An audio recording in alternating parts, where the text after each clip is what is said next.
Welcome back to the greatest fantasy football mock draft ever. Alongside Corey Parson and a host of fantastic analysts, I am Greg Sussman, your MC for this event. We've gone through the first round. The first round over guys like Julio Jones. What I do find interesting about that trio of wide receivers right there, it's a Tyreek Hill pick. We don't know what Pat Mahomes is. It's a lot of hype, a lot of talk going around about Pat Mahomes, this great big arm quarterback. Pat Mahomes can do this. Pat Mahomes can do that. Let me see Pat Mahomes do something. Tyreek Hill was excellent last year. I like the player a lot. I like the talent. I just want to see what the quarterback is going to be. I don't think he's a second-round pick. I think he's more of a third-round guy. I don't like him as a wide receiver one. Now, on Emory's team, he's not a wide receiver one because Emory went wide receiver, and we had a couple teams early in the first two rounds go wide out.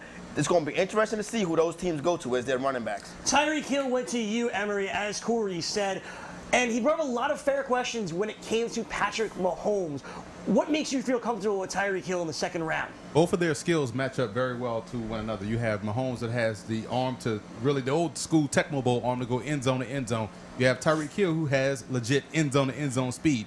One thing that we know is that Pat Mahomes won't be able to outthrow Tyreek Hill. You're going to see a lot more deep shots. You're going to see a lot more touchdowns from Tyreek Hill paired with a guy like Pat Mahomes, which is why I went with him. All right, so there you go. Patrick Mahomes, the wide receiver of Patrick Mahomes, Tyreek Jones. So not a surprise for me. That's where Brandon went. No, I like the pick. I don't have a problem with it. All right, Emory, I know you're up next. I know you got a lot of thinking. Where's your head at? I really think it. I just think touchdowns. It's all about Travis Kelce. I'm telling you, when you look at what the Kansas City Chiefs will do, everyone wants to look like they're the smartest guy in the room. So what Andy Reid is going to do is going to make sure that the investment they made in Patrick Mahomes pays off. So expect Travis Kelce, expect Tyreek Hill to get a lot of targets. And those two guys do what I love the most, put the ball in the end zone. Not to mention, I wanted to say before when you make the Tyreek Hill pick, adding Sammy Watkins just going to open up the field even more. The field's going to be wide open. It's going to look like Texas Tech out there. Yeah. So it's going to look crazy. Yeah, I see. The thing is, you got two players on one team this early in the draft, two talented guys, a top tight end. Gronk not the first tight end to go off the board in this draft. We see it go to Travis Kelce. I don't mind the pick. My only thing is Pat Mahomes. We don't know what Pat Mahomes is going to be yet. That's what I'm worried about. Well, always gamble on talent. All right. Like I said, they're going to make this thing look like Texas Tech. So you mentioned Sammy Watkins.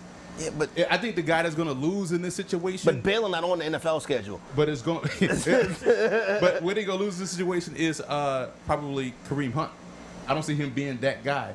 They're going to air it out. It's going to look like the old Houston Oilers run and shoot offense out there in Kansas City. That's the reason why I do like Hunt, because I think his number is going to come through differently this year.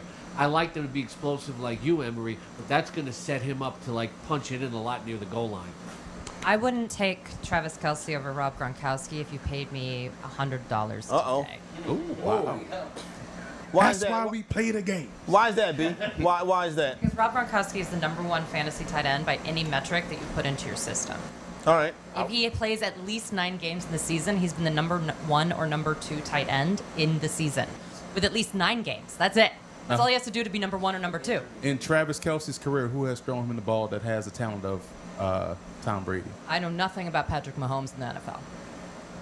And he's in a good division, too. I mean, the problem is that division has a lot of corners, right? So they're going to get shut down, so they're going to have to then move the safeties up, right? So they're going to take away the slot option, and they're going to take away the running option because they can just let these corners go man-to-man, right, down the field. So, I just think it's a tough schedule for a new guy.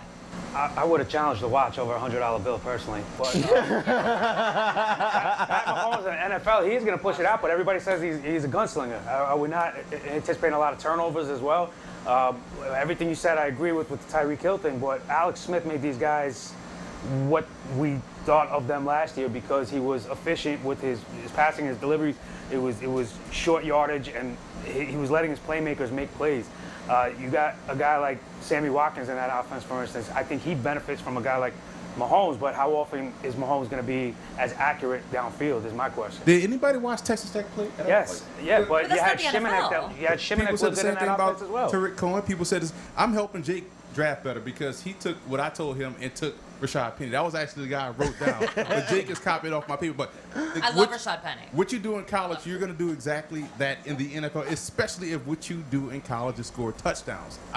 Kansas City's offense will be outstanding this year. Can they win the AFC? Absolutely. Okay.